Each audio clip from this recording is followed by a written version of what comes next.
tous, bienvenue pour ce temps du mot du pasteur. Quelle joie de nous retrouver tous ensemble pour ce moment précieux, ces moments dans sa présence. Donc bienvenue à toutes les personnes qui sont déjà connectées aujourd'hui. Bonjour Chantal, bonjour Ced, bonjour Juju, bonjour Daniel, bonjour Vilaine, Damas, bonjour Martinet. Donc ça c'est notre frère Sylvain certainement.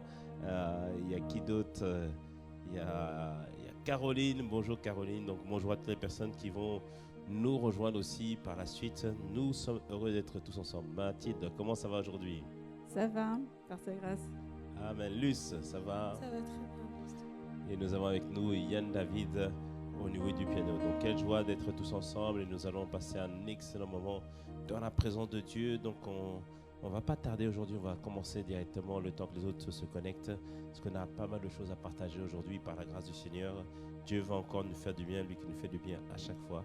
Et on va chanter simplement un chant qui est connu, qui dit simplement que c'est quoi déjà le titre du chant déjà, le titre? Tant que tu donnes un chant, c'est-à-dire que tant que Dieu nous donne le souffle de vie, on doit pouvoir être de ceux qui l'adorent, de ceux qui les actent. Et je vais vous donner juste les paroles. Il dit: la grande prière qui monte dans mon cœur, garde ton ciel ouvert sur moi. Fais de moi un vase pour ta gloire, que ma vie te plaise à jamais. Que chaque jour je demeure à tes pieds pour t'offrir ma vie en sacrifice, comme un parfum de bonne odeur qui s'offre à chaque instant, à chaque heure. Tant que tu donnes un chant, je te donne mes louanges. Je te promets à chaque instant de te chanter avec les anges. Tant qu'il y aura la vie dans ce corps mortel, je ne cesserai de t'adorer. Alléluia. Alléluia. Seigneur, merci vraiment pour ce temps. Merci pour ce moment. Merci pour la grâce, Seigneur, que nous pouvons passer ces moments précieux avec toi. Et Seigneur, nous voulons te recommander ce temps du mot du pasteur, ce moment de rencontre, ce moment d'exhortation, ce moment de partage, mais ce moment aussi d'adoration. Seigneur, merci, parce que tu prends le contrôle de toutes choses. Merci, Père, pour toutes choses. Disons la grande prière. La grande prière qui monte dans mon cœur, garde ton ciel ouvert sur moi. Fais de moi un vase pour ta gloire, et que ma vie te plaise à jamais. Que chaque jour je demeure à tes pieds pour t'offrir ma vie en sacrifice, comme un parfum de bonne odeur qui s'offre à chaque instant, à chaque heure. La grande prière qui monte dans mon cœur, garde ton ciel ouvert sur moi. Fais de nous des vases pour ta gloire, et que ma vie te plaise à jamais. Que chaque jour je demeure à tes pieds pour t'offrir ma vie en sacrifice, comme un parfum de bonne odeur qui s'offre à chaque instant, à chaque heure. Encore une fois, la grande prière. La grande prière qui monte dans mon cœur, garde ton ciel ouvert sur moi. Fais de moi un vase pour ta gloire, et que ma vie te plaise à jamais. Que chaque jour je demeure à tes pieds pour t'offrir ma vie en sacrifice, comme un parfum de bonne odeur qui s'offre à chaque instant, à chaque heure. Tant que tu donnes un chant, je te donne mes louanges. Je te donne mes louanges. Je promets à chaque instant de te chanter avec les anges, tant qu'il y aura la vie dans ce corps mortel. Je ne cesserai pas de t'adorer. Disons tant que tu donnes un chant, Je te donne mes louanges. Je te donne mes louanges. Je Je promets à chaque instant de te chanter, Seigneur. de te chanter avec les anges. Tant que Tant qu'il y aura la vie dans ce corps dans mortel, ce corps mortel, je ne cesserai je ne cesserai pas de de t'adorer. t'adorer.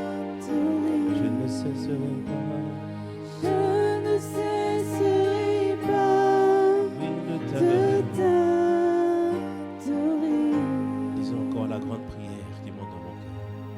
La grande prière qui monte dans mon cœur. Seigneur, c'est ton prière. Garde ton ciel ouvert sur moi. Fais de moi, Père, Fais de moi un vase pour ta gloire. Et que ma vie te plaise à jamais. Ah oui, Seigneur, Que chaque jour je demeure à tes pieds. Pour t'offrir ma vie en sacrifice. Comme un parfum de bonne odeur qui s'offre à chaque instant, à chaque et heure. lui tant que Que tu donnes une chance. je te donne, Je te donne mes louanges. je promets. Promets à chaque instant Oh oui, Seigneur, de te chanter avec les anges. Tant qu'il y aura la vie dans ce corps mortel, je ne cesserai pas je ne cesserai pas de pas t'adorer. de t'adorer. Oui, je ne cesserai Je ne cesserai de pas t'adorer. de t'adorer. Je ne cesserai, Je ne cesserai pas je ne de cesserai pas de t'adorer. t'adorer. Oui, je ne cesserai, Je ne cesserai je pas ne cesserai de pas de t'adorer. t'adorer. Oh, je ne cesserai Je pas ne cesserai pas de pas t'adorer, toi, de Yahweh, de t'adorer, toi, mon Dieu. Je t'adorer. ne cesserai Je ne cesserai pas de pas t'adorer, de Seigneur. t'adorer. Ta louange sera toujours sur ma Je bouche. ne cesserai Oh, pas je ne de cesserai pas. t'adorer. Oui, je ne cesserai. Je ne cesserai Je pas ne cesserai de pas de t'adorer. t'adorer. Oh, je ne Je cesserai. ne cesserai Oui, pas toujours je de t'adorerai. t'adorer. Je ne cesserai Je ne cesserai pas d'adorer ton saint de nom, de proclamer ta grandeur, t'adorer. de publier tes louanges, Seigneur Père, Je ne cesserai de reconnaître combien tu es bon, combien tu es merveilleux, combien tu es précieux, combien tu es celui dont nous avons besoin. Je ne cesserai jamais de t'adorer. Je ne Peu importe par quoi je passe, que importe par où, par quel parcours, Seigneur, je ne cesserai point de t'adorer. Au milieu de la tempête, je ne cesserai point de t'adorer. Au milieu de la tribulation, Seigneur Père, encore plus je t'adorerai. Emprisonné, enchaîné dans la nuit, je ne cesserai point de t'adorer.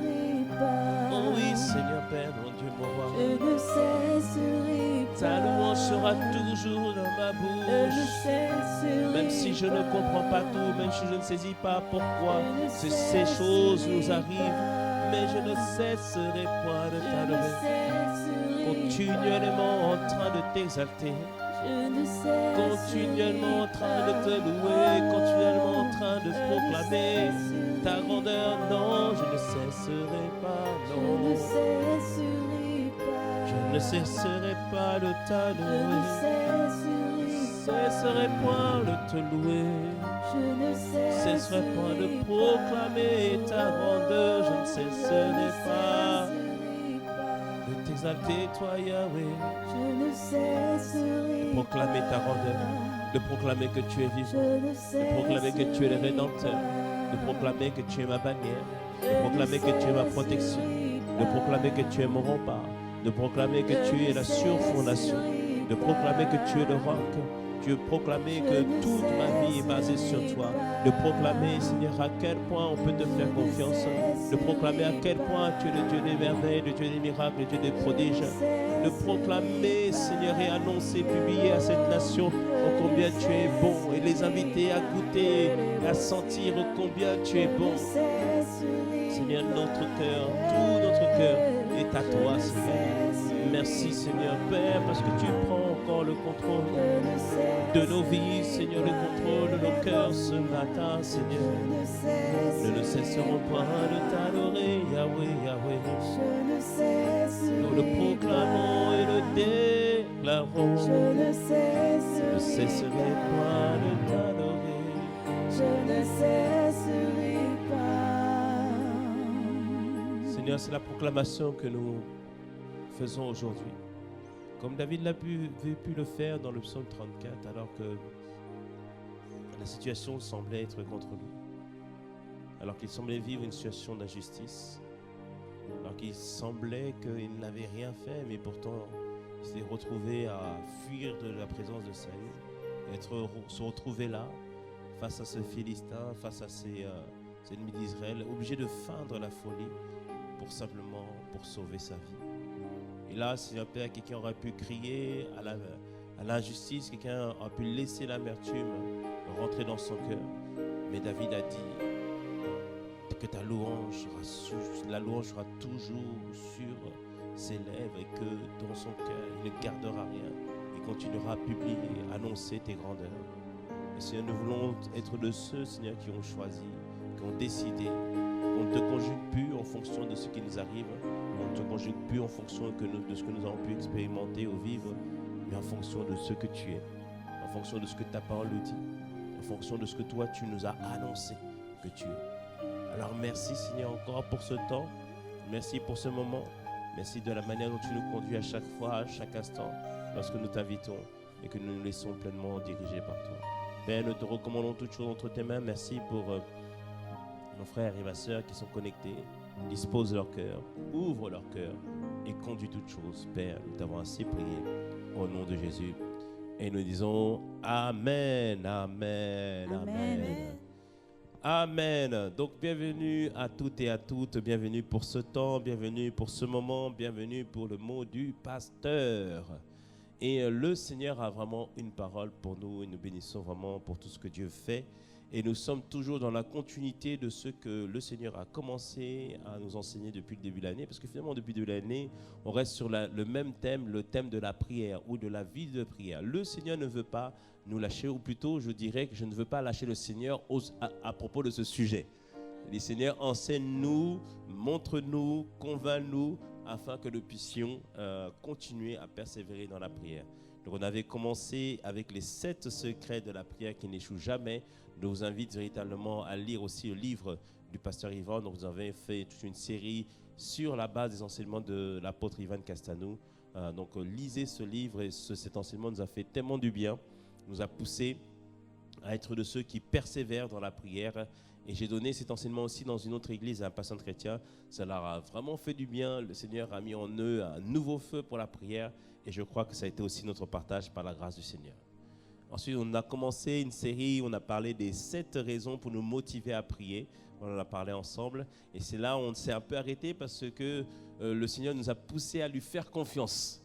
Et pendant plusieurs semaines, le Seigneur nous a rappelé qu'il était important de lui faire confiance. Et les 7 raisons pour nous motiver à prier étaient là pour nous encourager à comprendre que la prière fonctionne, que la prière marche et que, comme on l'avait dit au travers de la vie de Catherine Kuhlman, elle nous avait expliqué, on avait expliqué que Catherine Kuhlman avait donné cette image de cet enfant qui avait vu quelqu'un dans la rue en train de jouer un chant d'adoration. Elle a dit « Waouh, la guitare peut produire ce chant d'adoration. » Oui, la guitare peut produire ce chant d'adoration.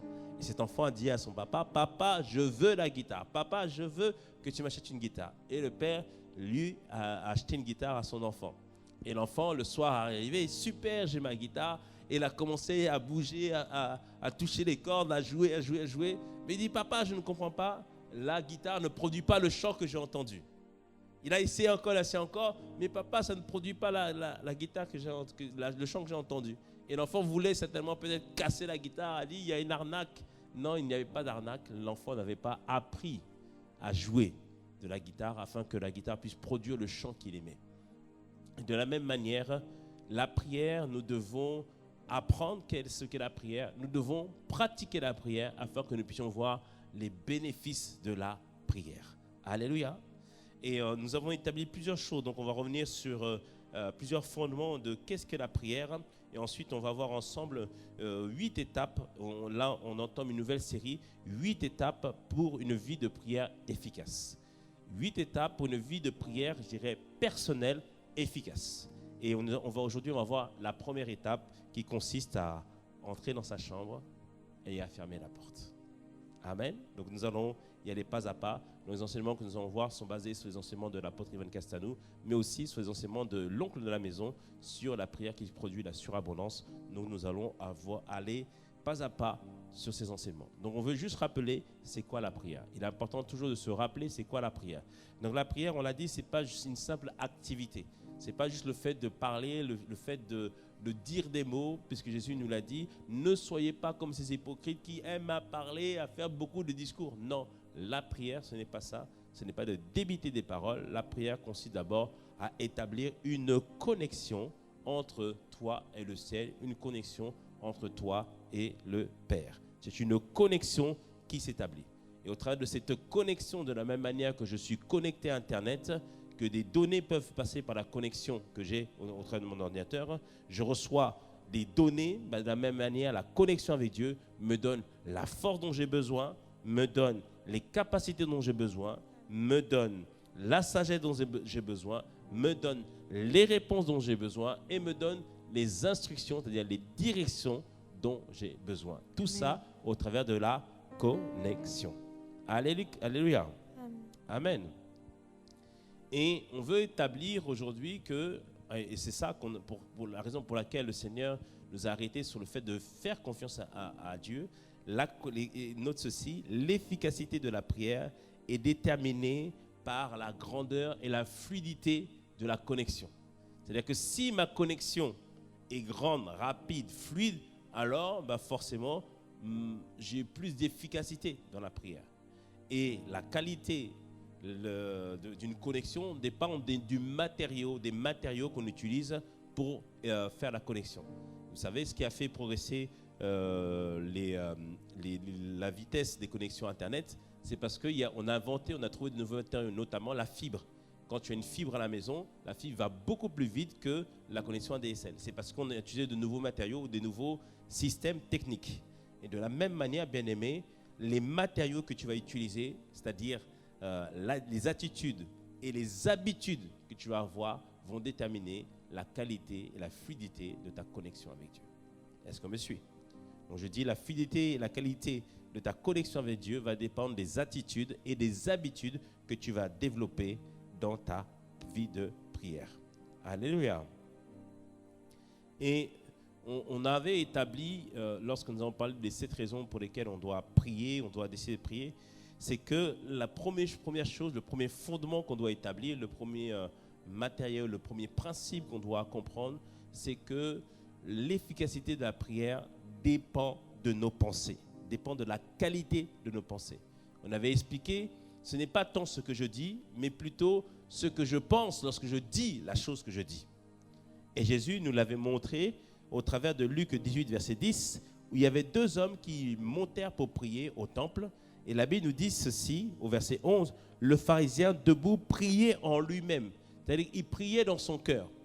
Et on voit que lorsqu'il a prié, Dieu a entendu sa prière. Il ne l'a pas exprimé verbalement, mais comme il priait dans son cœur, c'est-à-dire les pensées, Dieu a entendu les pensées de son cœur. Donc il faut vraiment comprendre que Dieu, ce n'est pas tant ce qu'on dit, mais ce qu'on pense. Matthieu 15, verset 8 le dit encore. Jésus dit, ce peuple m'honore des lèvres, mais son cœur est éloigné de moi. C'est-à-dire que ce peuple, les pharisiens, les sadducéens, les religieux de l'époque, étaient là en train d'exalter Dieu par leur bouche, de dire que Dieu était grand, faire des actes ou des rites qui, de par ce qu'ils faisaient, pouvaient penser qu'ils étaient pieux, mais Dieu disait que leur cœur est complètement éloigné de moi, mais que ce qu'ils disent n'est pas soutenu par leurs pensées. Alléluia. Et Jésus nous avait montré aussi en Luc 11, verset 2, lorsqu'il a dit à ses disciples, il dit, lorsque vous priez, dites notre Père, etc. Et on avait dit que le mot dites en grec, c'est légo, qui veut dire quoi? Soutenir dans sa pensée, établir dans sa pensée, penser véritablement, attester. Donc tout ça nous rappelle que le fondement de la prière, c'est la qualité de nos pensées. C'est pour ça que le Seigneur nous avait vraiment pris le temps de nous arrêter afin que nous puissions comprendre et saisir qu'on doit lui faire totalement confiance.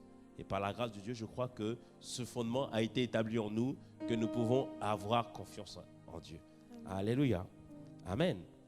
Et maintenant, on va continuer justement à comprendre par le premier principe, l'étape numéro 1, qui consiste à rentrer dans sa chambre. Et où cela est établi, c'est dans Matthieu 6. Donc, la série d'enseignements qu'on va avoir, 8 étapes pour une vie de prière efficace, vont être basées sur Matthieu 6, à partir du verset 5 jusqu'au verset 15. Et aujourd'hui, je vais juste prendre une partie de Matthieu 6, où il dit ceci, Matthieu 6, verset 6, « Mais quand tu pries, entre dans ta chambre. » Je vais reprendre à partir du verset 5.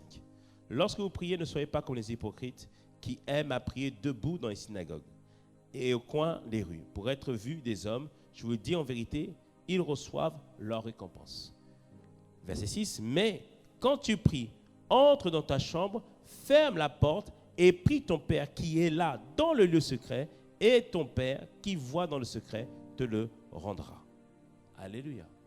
Donc c'est la première étape. Ensuite, il parlera de la prière de notre Père, et la prière de notre Père va nous établir toutes les autres étapes. Mais la première étape consiste d'abord à rentrer dans sa chambre et de pouvoir rentrer dans le lieu secret avec Dieu.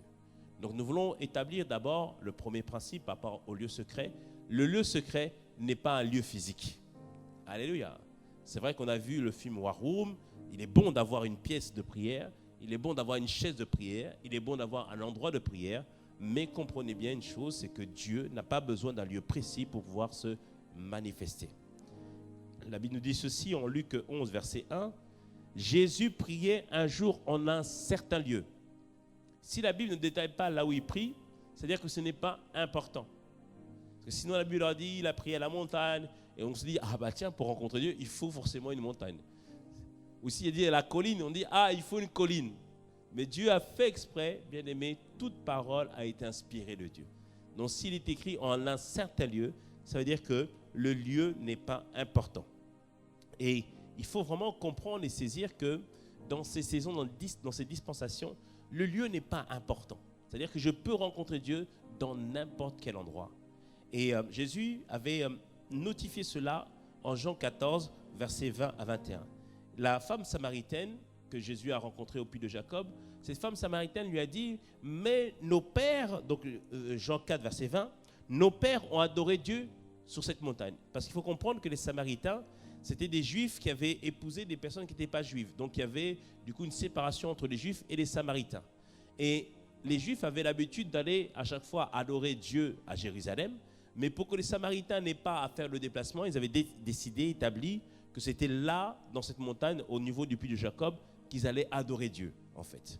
C'est pour ça que la Samaritaine dit, nos pères ont adoré sur cette montagne, et vous dites-vous que le lieu où il faut adorer, c'est à Jérusalem. Il disait, mais finalement, c'est où qu'on rencontre Dieu? Est-ce que c'est là, à cette montagne, ou finalement, c'est à Jérusalem, ou est-ce que c'est à Rome, ou est-ce que c'est à Washington, ou est-ce que c'est au Guatemala, ou est-ce que c'est en Afrique? Mais finalement, c'est où qu'on rencontre Dieu? Et Jésus lui dit, femme, lui dit Jésus, crois-moi, l'heure vient où ce ne sera ni sur cette montagne, ni à Jérusalem que vous adorerez le Père. Il dit ici, il y a une heure, et c'est l'heure dans laquelle nous sommes, où il y a des véritables adorateurs qui n'ont pas besoin d'un lieu pour l'adorer, qui n'ont pas besoin que tout soit parfait autour d'eux pour adorer Dieu, mais qui eux-mêmes sont le temple de Dieu et qui rencontrent Dieu partout où ils sont. Alléluia. Et David avait compris ce principe-là. Regardez David, psaume 42, psaume 43, psaume 62, il est dans le désert. Mais dans le désert, alors que tout va mal, alors que Saül est contre lui, dans le désert, il dit « Mon âme soupira près toi et mon esprit en moi te cherche, car toi seul est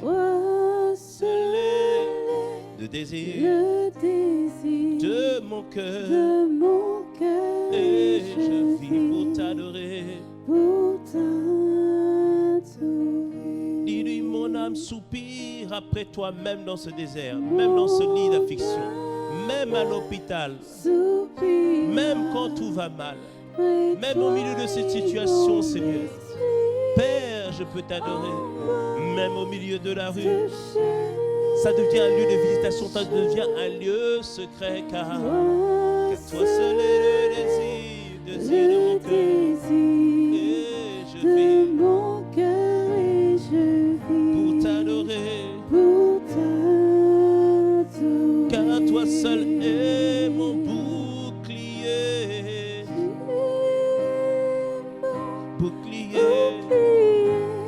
ma force, le roc sur qui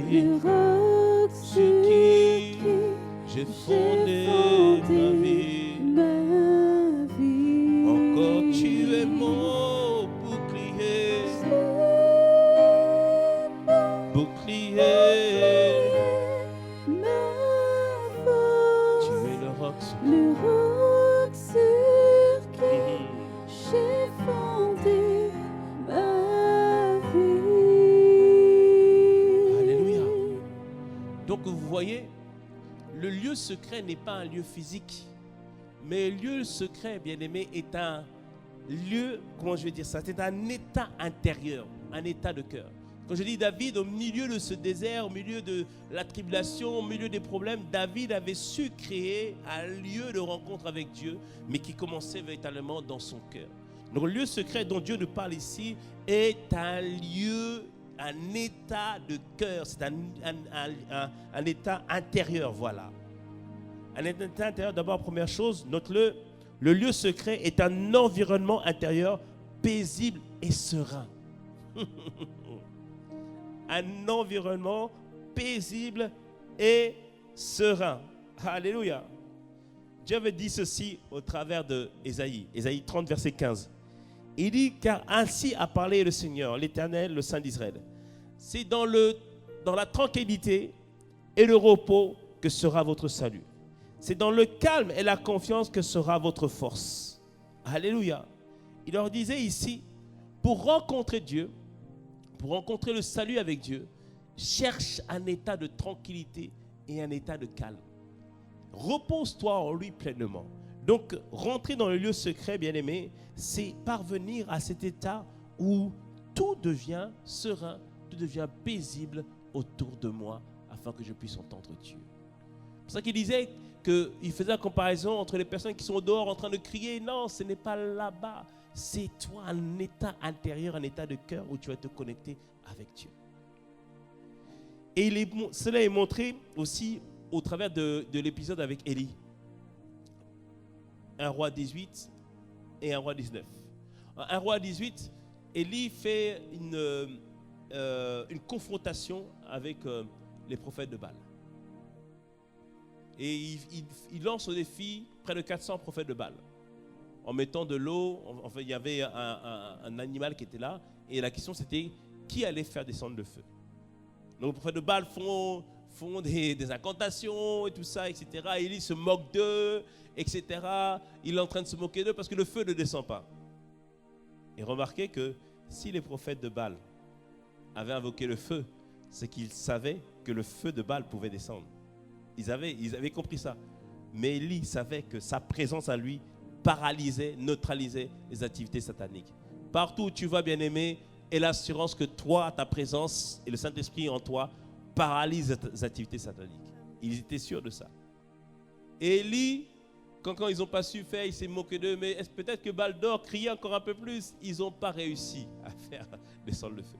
Élie a dit, prenez, mettez de l'eau sur l'animal, sur la bête. Il a rajouté de la difficulté. Et Élie a prié Dieu. Il était confiant dans le Seigneur.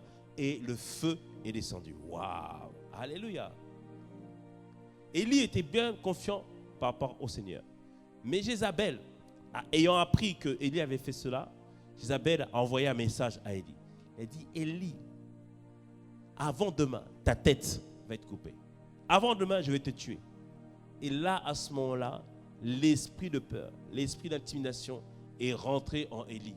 Élie a fui. Il a fui. Et il est parti se réfugier dans une montagne. Apeuré parce que Jézabel avait envoyé une pensée de peur, l'avait intimidé. Ça, c'est l'esprit de peur. C'est ça, bien-aimé. C'est pas parce qu'on fait des grands exploits que la peur ne peut pas que l'intimidation ne peut pas venir si tu ne gardes pas ton cœur.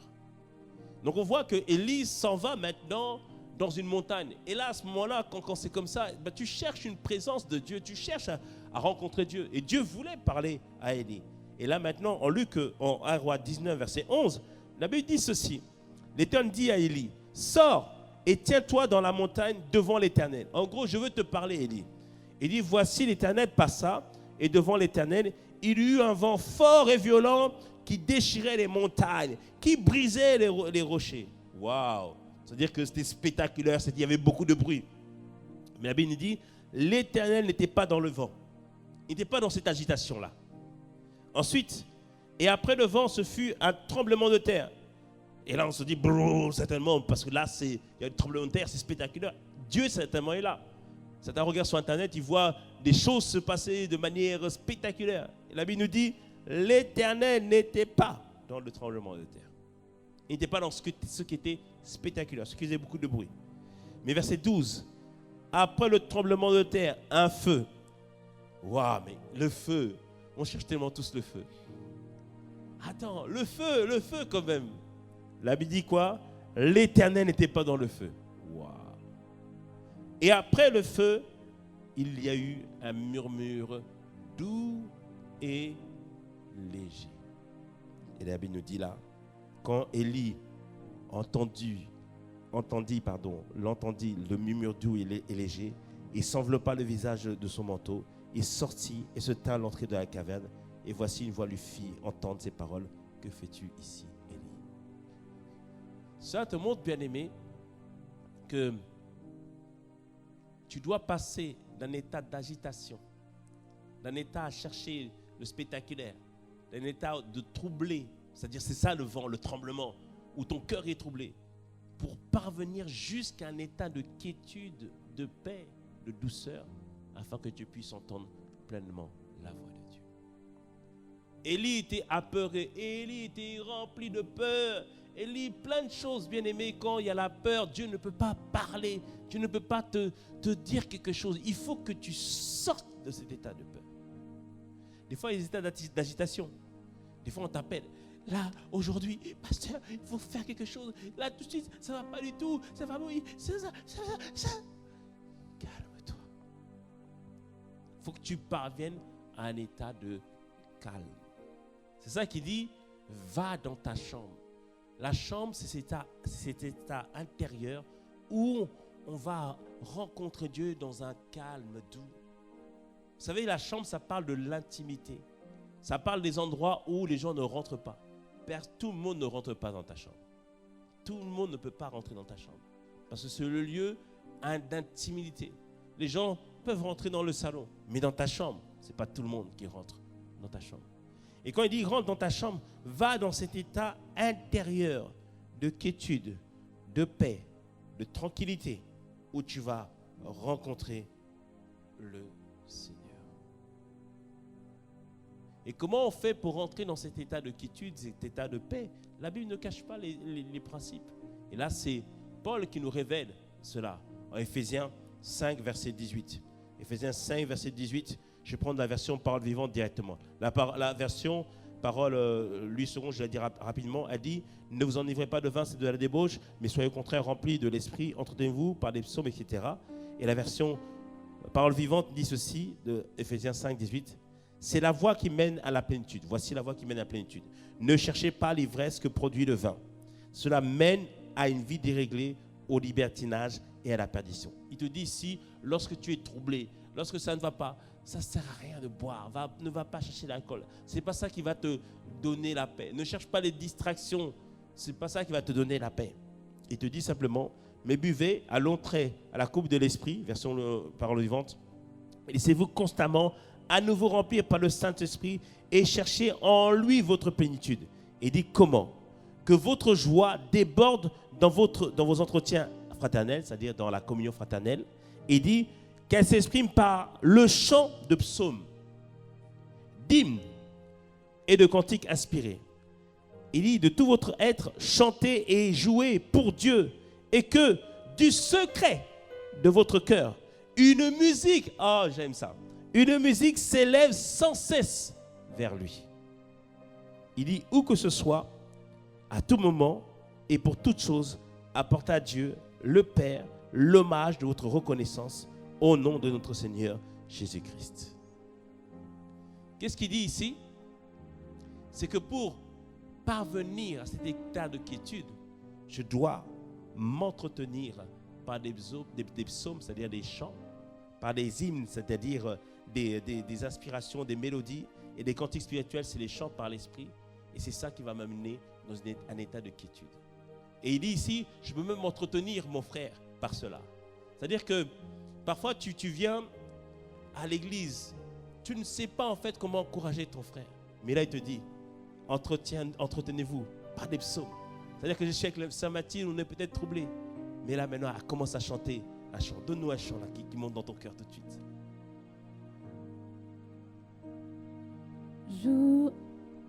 Jour et nuit, nuit et jour, qu'un parfum s'élève. Jour et nuit, nuit et jour, qu'un parfum s'élève. Jour et nuit, nuit et jour, qu'un parfum s'élève. Jour et nuit, nuit et jour, qu'un parfum s'élève. Ça veut dire quoi? Quelqu'un vient, il est dans l'inquiétude. Il dit attends, on va chanter ça. C'est quoi déjà la suite? Ça c'est le. Là c'est l'improvisation. C'est l'inspiration. Tu es digne de louange. Voilà, attends 2 secondes. C'est-à-dire que la personne est dans l'inquiétude. Ça ne va pas. On a besoin d'une solution. On a besoin d'une porte que Dieu puisse s'ouvrir. Les médecins disent, c'est ça la voie. C'est ça le chemin. Mais tu sais que c'est pas bon. Là, on te dit que toute porte semble fermée. Ton enfant, il est éloigné. Et là, tu vas voir ta sœur. Tu dis, attends, on va d'abord. Tu es digne de louange. Ah oui, tu es digne, Seigneur Yahweh. Tu es digne de louange. Oh oui, tu l'es, Yahweh. Tu es saint et élevé. Tu es saint et élevé. Tu mérites ma louange. Et puis les paroles exactes. Alléluia, c'est pas grave. Même si c'est un chant nouveau. Regardez comment cela peut produire la quiétude pour nous. Elle a chanté ce chant. Dès qu'elle a chanté ce chant, certains vont se dire, oh, la mélodie me touche. Le rythme, la mélodie me touche. Mais la mélodie, bien-aimé, c'est comme si tu restais au niveau des émotions. Là, tu n'es pas encore rentré dans la chambre. Ça pourrait être le rythme. On aurait pu prendre aussi un chant de louange. Et souvent, des fois, on voit des gens à l'église, dès qu'il y a un chant de louange, ils dansent, ils dansent, ils dansent, ils dansent, ils dansent. Surtout quand on donne le chant qu'ils aiment bien. Et c'est le rythme parfois qui nous entraîne. Mais ça, bien aimé, ce n'est pas encore rentré dans sa chambre. Ça, c'est le rythme qui me fait bouger. Mais rentrer dans la chambre, rentrer dans le lieu secret, dès que Mathilde a commencé à chanter ce chant, tu es digne de louange, je me suis arrêté. J'ai commencé à sonder, à réaliser, à peser chaque mot qu'elle disait. Chaque mot que nous disions, chaque mot que nous étions en train de chanter. Alors notez-le bien aimé, le lieu secret, c'est un environnement où chaque mot pour Dieu est pensé et valorisé. Que chaque mot que nous disons est pensé et valorisé. Quand je dis qu'il est digne de louange, je m'arrête et je ne suis pas en train de penser, pas la mélodie qui me met en contact avec Dieu, mais je suis en train de penser tout ce que je suis en train de dire. Il est digne de louange. C'est-à-dire que dès que je dis ça et que je le pense, je me dis, mon âme, on ne va pas s'inquiéter. Dieu est digne de louange. On commence à l'exalter. On commence à le voir comme étant digne de louange. On sait que c'est lui qui va nous donner la solution. Mais avant de dire quoi que ce soit, Seigneur, donne-moi ma solution. Non, non, non, non. Le pain quotidien, ça vient qu'après. Mais avant, comme il dit, Seigneur, notre Père qui est aux cieux, que ton nom soit sanctifié ou exalté, que tu sois reconnu pour Dieu, nous dit la version sommaire. C'est-à-dire, je prends d'abord le temps de l'exalter. Et là, je rentre dans le secret. Chaque mot est pensé et valorisé. Chaque mot que je dis, je prends le temps véritablement de penser à ce que je suis en train de dire. Et l'apôtre Ivan l'illustre comme ça. Regarde dans chaque temps de prière. Il dit, je ne vais commencer seulement si et seulement si j'ai entendu Dieu. Mais pour rentrer dans cet état où il entend Dieu, l'inspirer quelque chose, lui dire quelque chose, il va prendre le temps. Tantôt par l'esprit, tantôt par l'intelligence, tantôt en chantant, ou simplement en demandant au Saint-Esprit de le guider. Mais qu'est-ce qu'il fait à ce moment-là? Il est en train de rentrer dans la chambre. Il est en train de rentrer dans le lieu secret. Et la clé, bien-aimé, ce n'est pas le chant qui est devant toi. Ce n'est pas la qualité du chant devant toi. Ce n'est pas la qualité du chant qui est devant toi. Mais c'est toi. Ta capacité à penser, à valoriser chaque chose, chaque mot que nous sommes en train de chanter. Même quand il s'agit d'un rythme accéléré. Chante-nous un chant un peu accéléré.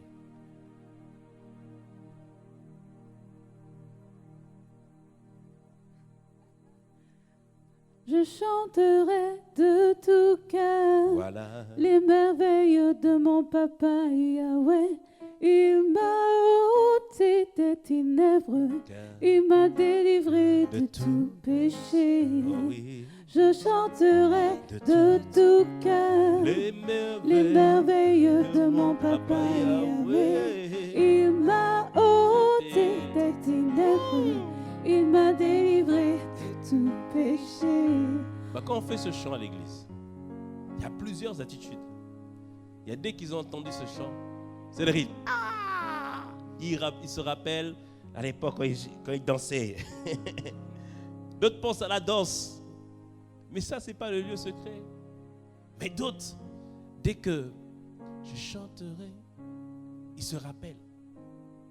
Ils se souviennent de comment il était dans la boue, de comment il était éloigné de Dieu, de qu'avant, il dansait de toutes ses forces pour le monde. Mais maintenant, il se rappelle que Dieu l'a tiré de ça. Et quand il danse, quand il chante, c'est parce qu'il se souvient de ce que Dieu a fait pour lui. Donc il pense, il pèse chacun des mots, chacune des choses qu'il est en train de dire. Donc quand il danse, ce n'est pas le rythme qui le fait danser. Non, non, non, non. C'est l'amour de Dieu qui l'a saisi et qui l'a transporté des ténèbres vers son admirable lumière. Et là, tu es dans le lieu secret. Ah, que quelqu'un me dise un bon amen à cela. Je suis dans la joie, une joie immense. Je suis dans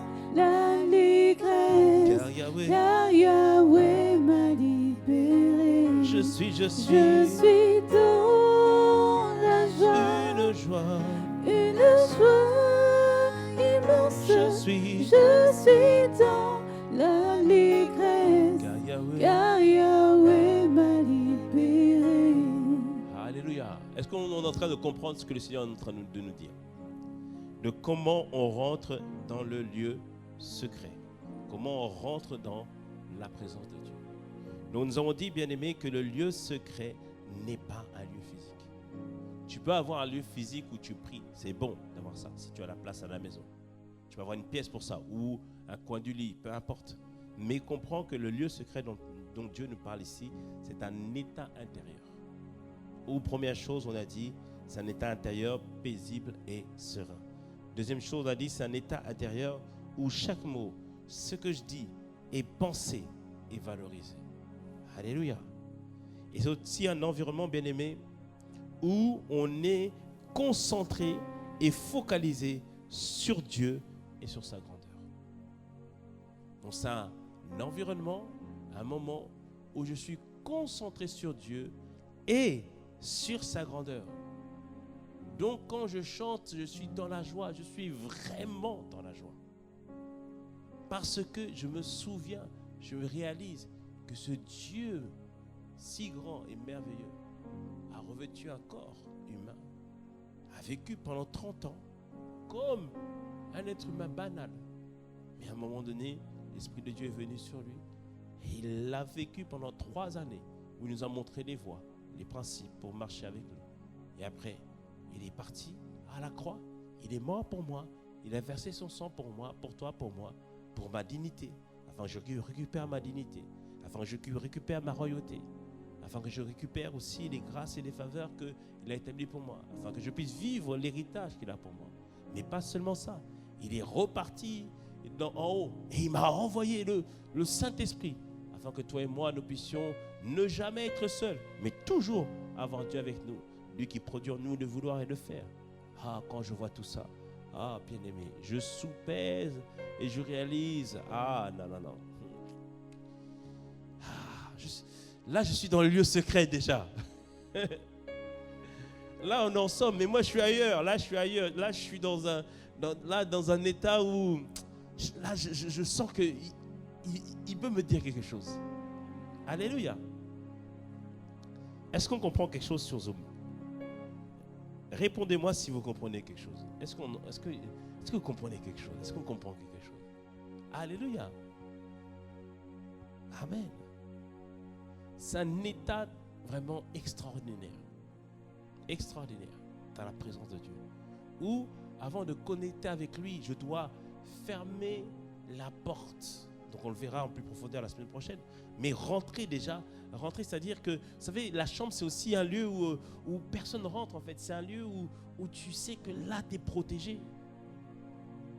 Tu es protégé. Je vous montrerai la prochaine fois ou les prochaines fois que ce lieu, en fait, Dieu l'a symbolisé par le lieu saint, lieu très saint, avec le tabernacle. Parce que dans le tabernacle, il y avait 3 parties. Le parvis, ensuite le lieu saint et ensuite le lieu très saint. Le parvis, tout le monde pouvait rentrer. Tout le monde était là pour sacrifier des bêtes. Mais dans le lieu saint, c'était que les sacrificateurs qui rentraient. Dans le lieu saint, il y avait la table des propositions, qui est la parole de Dieu, le chandelier, le signe du Saint-Esprit, c'est-à-dire que c'est l'état où tu médites la parole de Dieu. Là, c'est ceux qui recherchent déjà la présence de Dieu. Et il y avait l'autel des parfums. Et l'autel des parfums, c'était l'ustensile avant de rentrer dans le lieu très saint. Et dans le lieu très saint, ce n'est pas tout le monde qui est rentré. J'étais seulement souverain sacrificateur. Mais aujourd'hui, toi et moi, nous sommes les souverains sacrificateurs pour entrer dans sa présence. Et dans le lieu très saint, c'est là que Dieu parlait et qui montrait sa gloire au-dessus du coffre du coffre de l'Alliance. Il y avait 2 chérubins et Dieu se révélait, la gloire de Dieu se révélait là. Ce n'est pas tout le monde qui rentrait. Et l'autel de parfum, je n'ai pas le temps de te le démontrer, c'est l'adoration. On va en voir plus en profondeur par rapport à ça. Je ne sais pas, peut-être au culte où on verra comment Dieu va nous conduire. Mais c'est vraiment l'adoration. Et c'est ça qui nous permet de rentrer dans la présence de Dieu. Et comme je disais, quand tu es dans le parvis, tu pouvais entendre les bruits du dehors. Je ne sais pas si ça vous est arrivé, mais tu es en train de prier et tu entends Tu dis, j'éteins le feu ou pas? Là, t'es pas encore entré dans la chambre. Là, tu es dans les parvis. Tu continues à prier, En fait, c'est vrai. Ah oui, le travail. Ah oui, tout ça, bien aimé, tu n'es pas encore dans la chambre, dans la présence de Dieu pleinement. Et c'est pour ça qu'il faut rentrer au fur et à mesure dans l'adoration, dans l'exaltation de qui il est, de ce qu'il a accompli dans ta vie. Et c'est ça qui va t'amener dans la chambre, dans le lieu de rencontre avec Dieu, dans le lieu d'intimité, dans le lieu très saint. Alléluia. Amen. Donc je le répète, bien-aimé, c'est quoi le lieu saint, le lieu secret? Ce n'est pas un lieu physique, mais c'est un état intérieur. Un état intérieur où on voit un environnement paisible, où on est dans le repos. Ensuite, on a dit que c'est un environnement où chaque chose, chaque mot qu'on dit est pensé et valorisé. Et on a dit que le lieu secret, c'est un environnement où on est concentré et focalisé sur Dieu et sur sa grandeur. Alléluia. Amen. La semaine prochaine, on verra ensemble, par la grâce de Dieu, comment on ferme la porte. Parce qu'on peut être dans cet état, mais il faut vite sortir, comme j'ai dit tout à l'heure. La semaine prochaine, on verra comment on ferme la porte. Et tout ça, ce sont les étapes qui nous permettent à une vie de prière efficace.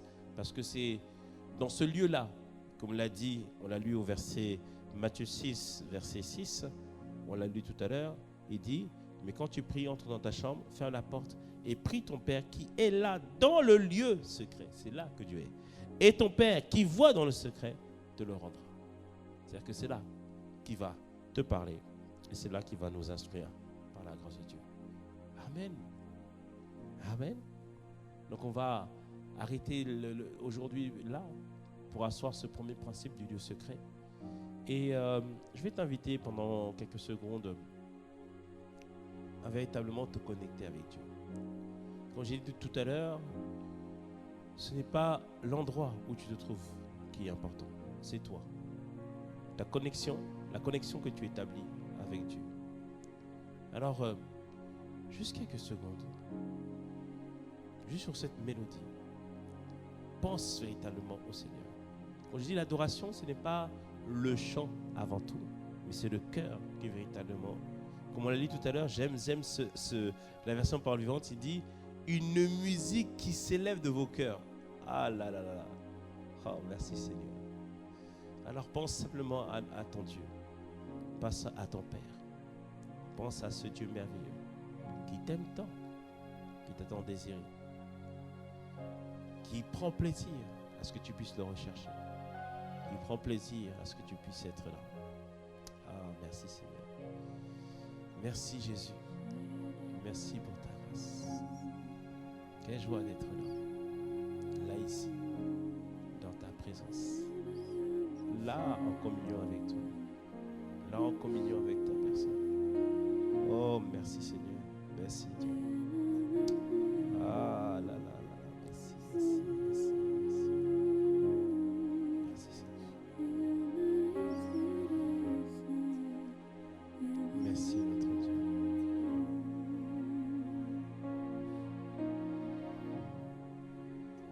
Et alors que tu prends juste ce temps, je vois quelqu'un que l'atmosphère maintenant change autour de toi. Il y a beaucoup de peur, beaucoup d'agitation. Mais à l'instant même, l'atmosphère change.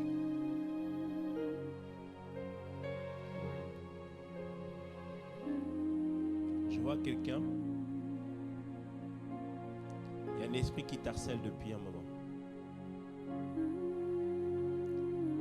Maintenant, dans le nom de Jésus, dans le secret, aucun démon n'est autorisé au nom de Jésus. Je réprime cet esprit qui agitait ton cœur, qui agitait ta vie. Il est réprimé à l'instant même au nom de Jésus. Merci Seigneur pour le lieu secret. Merci pour l'intimité de ta présence. Merci Jésus.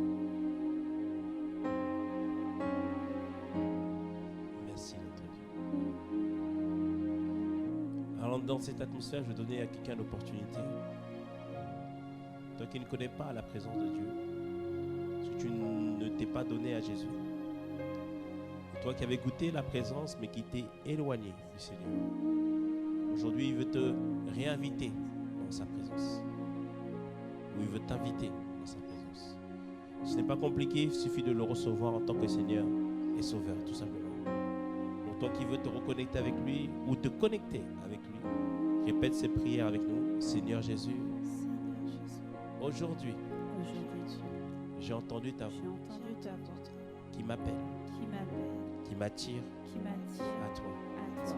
Alors, Alors, je t'ouvre je t'ouvre mon cœur mon cœur et je fais de toi et je fais de toi mon Seigneur mon Seigneur et mon Sauveur. et mon sauveur. Tous mes péchés Tous mes péchés sont effacés. sont effacés. Et maintenant, Et maintenant, je suis je suis une nouvelle une nouvelle créature, créature, une nouvelle personne. une nouvelle Je personne. vais ainsi prier. J'ai ainsi prié. Amen. Amen. Vous avez fait cette prière, elle a l'air de rien, mais elle fait de vous un enfant de Dieu. Un enfant que Dieu agrée, une personne que Dieu agrée dans sa présence. Et je vais prier pour vous pour recommander la grâce de Dieu. Seigneur, merci pour toutes les personnes qui se sont reconnectées avec toi et qui ont ouvert leur cœur aujourd'hui pour te recevoir en tant que Seigneur et Sauveur. Merci parce que tu dis que nul ne peut venir à toi si c'est toi qui l'attires et tu les as attirés dans ta présence. Alors merci Père parce que chaque personne qui vient à toi, tu en prends soin, tu les gardes et tu fais d'eux des véritables disciples. Alors merci et j'ai l'assurance que tu vas les faire grandir et que tu vas les faire évoluer. Père, nous te remercions au nom de Jésus. Amen. Il y a un numéro qui s'affiche, vous pouvez envoyer le mot salut à ce numéro et nous allons prendre contact avec vous, les personnes qui se sont tournées vers le Seigneur. Et je vais prier maintenant pour la fin de ce temps, la fin de ce moment. Seigneur, merci vraiment pour ces quelques paroles que nous avons échangées sur un lieu secret. Assurément, déjà, nous voyons une différence, Seigneur, une pleine conscience de ta présence. Et cela va produire dans nos vies des rencontres. Ça va produire dans notre vie, Seigneur Père, une rencontre avec toi, des moments d'intimité avec toi, des moments, Père, où ta voix se fait percevoir. On était peut-être comme Élie agité, mais Seigneur, c'est dans ce murmure doux et léger que ta voix se fait entendre. Alors Père, je proclame un état de quiétude, un état de paix, un état de calme, un état de repos sur chacune de nos vies. Père, nous te remercions. Toi qui fais ces choses en nous par ton esprit, nous t'avons ainsi prié. Au nom de Jésus. Amen. Amen.